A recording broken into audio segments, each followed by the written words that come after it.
Welcome to Disembodied Screams, horror that lives in your soul. Might be some spoilers in this one, so check out now if you haven't seen Frankenstein and come back after you do. Let's put it out there in case you don't come screaming at me in the comments. So with that said, let's go ahead and get into the haiku, and then I'll dive on into the review. In case you didn't see the haiku that dropped by itself a day or so ago when this drops, or you didn't see it on my blog, or you didn't see it at the start of the episode. So I feel like the haiku is the star of these episodes, so I'm going to try and start highlighting them a little more. So here we go. Haiku goes like this. Surge of energy. What once was dead, now reborn. Life returned to flesh. One word sums up this whole movie from start to finish. Beautiful. Funny, I was watching the Dead Meat live stream yesterday, and James said the same thing. He said beautiful, and I was like, yeah, I agree with you. It is a beautiful movie because this movie looked amazing from the sets to the lighting to the costumes to the colors to the shadows. Just simply beautiful to look at and to see and to watch. It was eye candy from start to finish, and it's one of my favorites of 2025 so far. Year's running out, so I'm not sure I'll see any more. That's going to be my favorites this year. We'll see. But it's up there with Sinners and Weapons, movies that will eventually get reviewed in haiku before year's end. In fact, I'm hoping to get Weapons done after this one drops next week. So we'll see how that goes. Sinners is dropping in December, so be looking for it. And I was afraid having Netflix put this out and to be the engine behind the machine, so to speak, would be a death curse for it. It's got a death curse. Thankfully, it wasn't, because that has happened many times before. So much so that when I see Netflix original, I roll my eyes, I'm hesitant, I debate, I hem and haw about if I want to watch it or not. But in Guillermo del Toro, cannot say his first name, I trust because he broke that curse. And I will continue to trust because his direction is amazing and captivating.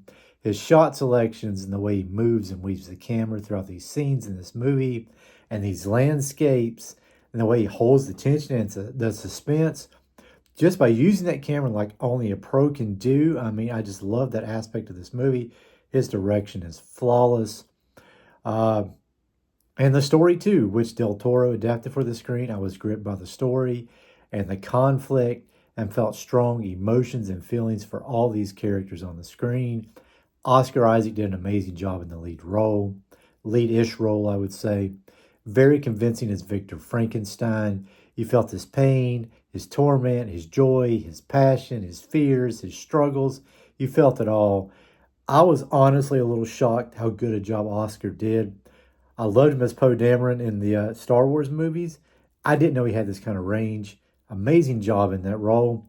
Mia Goth, strong as always.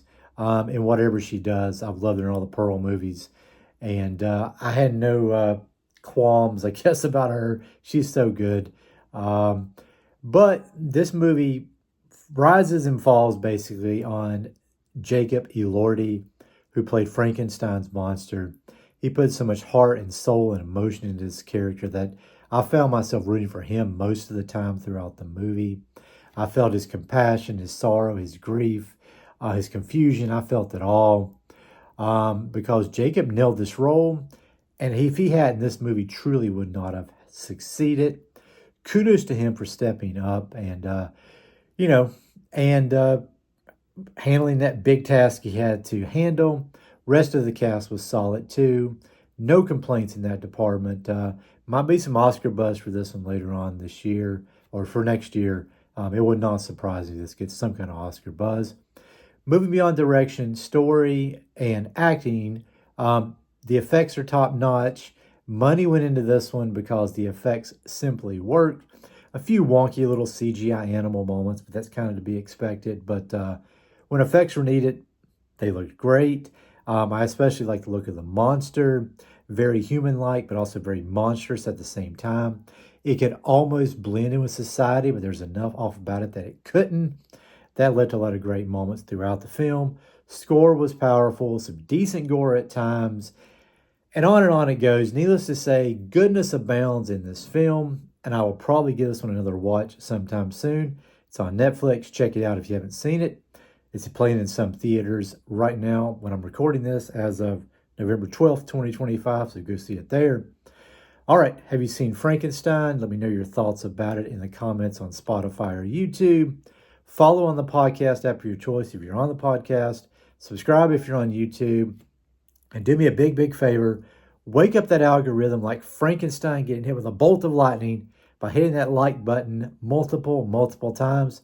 Let YouTube know this dude is doing some real good stuff. Take care and have a good one.